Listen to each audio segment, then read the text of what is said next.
in this edition of Cellar Notes. Hi, and welcome back again to Cellar Notes. We're here today with our good friend Randy Dobratz from Chateau Ste. Michelle Winery.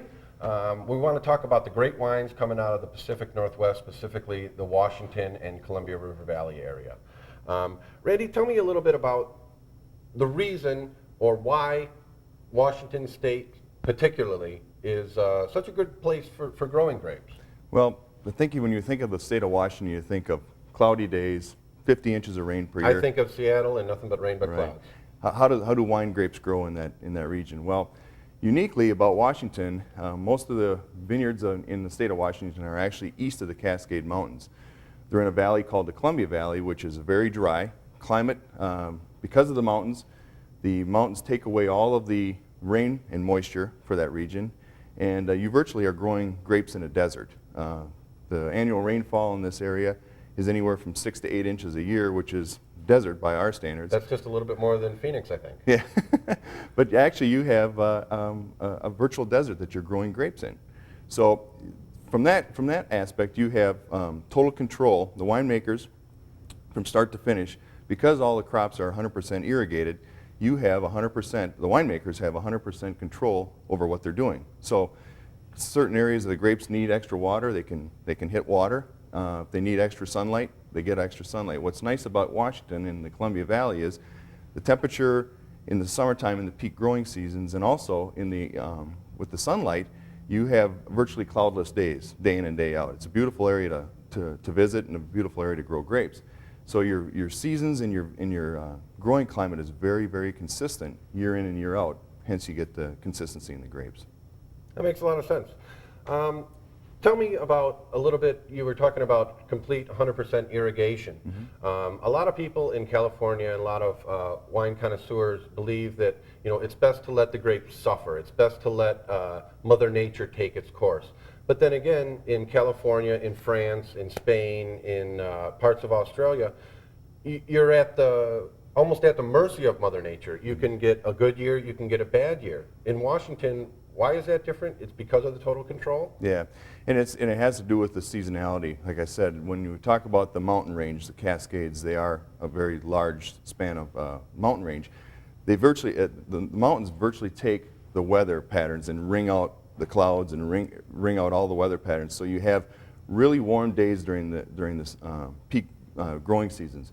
90-degree weather, you see that in the Columbia Valley. But what's unique about that is all the production that happens during the day on the grapevines is actually preserved at night, because the clouds not only stay away during the day, but they stay away at night. So you have some very cool nights. You'll have a temperature fluctuation from anywhere from 30 to 40 degrees.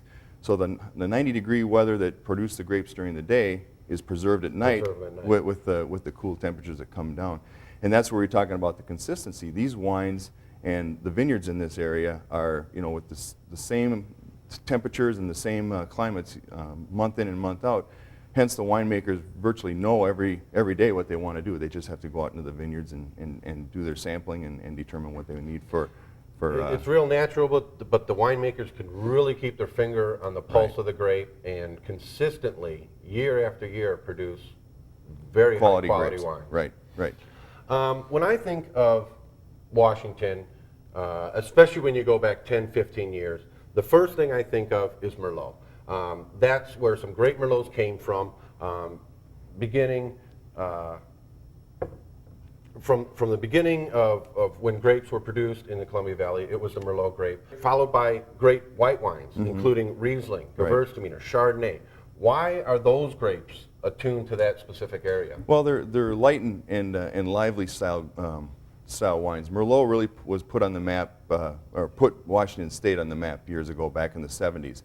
And then as we developed technology and irrigation to be able to do these type of wines, classic varieties of grapes were planted: Pinot Noir, Syrah, Cabernet. Now these style wines are becoming very popular out of Washington as well. But you mentioned white wines, and white wines are perfect for this style of climate. They can get nice, fruity style Chardonnays. You can get Sauvignon Blancs that are very unique in style. And also what put the whites on the map for us, and what sells so great here in the Midwest is the Riesling and the Gewürztraminer style wines that are very sweet and they're not overly complex, but they're very food friendly as well. Yeah, I love, and I say all the time, with ham, with turkey, Right. we discussed this in earlier cellar notes.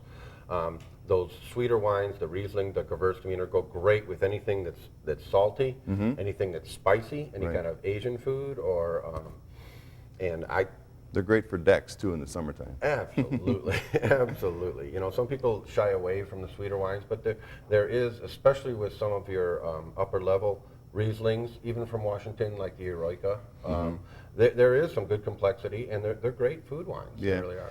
And Washington State's really kicking out some highly rated wines as well. When you look at ratings across the board, from whether it's the Spectator or the Wine Enthusiast or any other publications, Washington State has more 90 rated wines than any other region in the world, including Australia, including California. So you have some pretty stellar ratings coming out of this area, and it kind of goes back to the thought of having total control. And when we talked about the beginning of Merlot and how the Renaissance happened there, back only 10 years ago there was only 80 wineries in the Columbia Valley. Now there's over 300 wineries in the Columbia Valley, and there's 30,000 acres planted in this area. So it's really become kind of a hotbed for winemaking, and also some of the major winemakers and wineries are starting to purchase some property up there. You're not looking at the expense of Napa to go down and buy a piece of land down in Napa.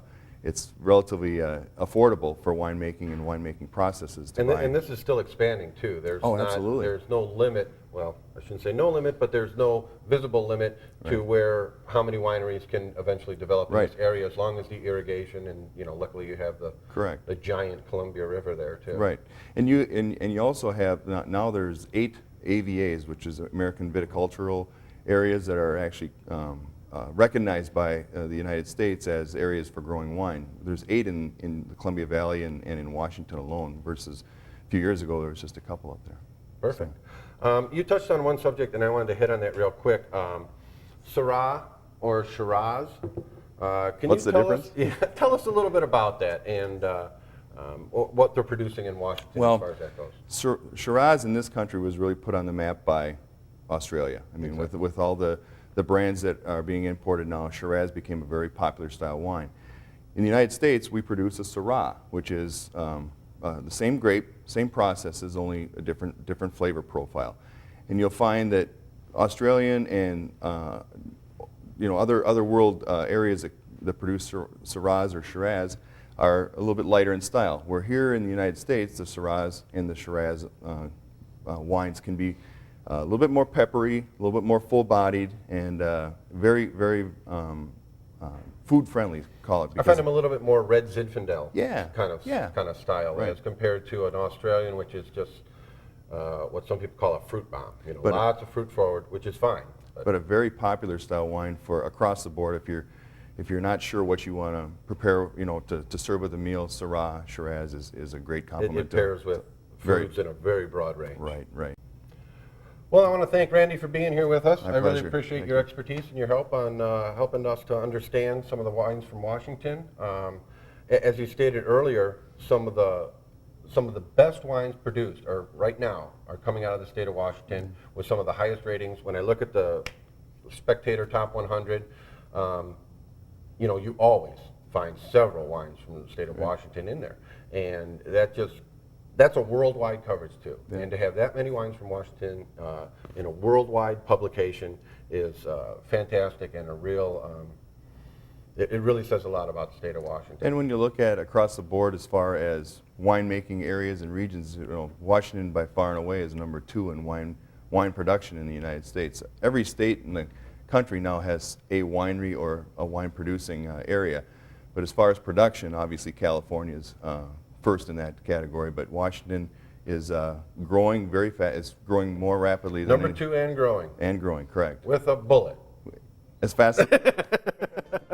Thanks for joining us. My pleasure. And thank you for joining us. We appreciate you being here, and thanks for watching Cellar Notes.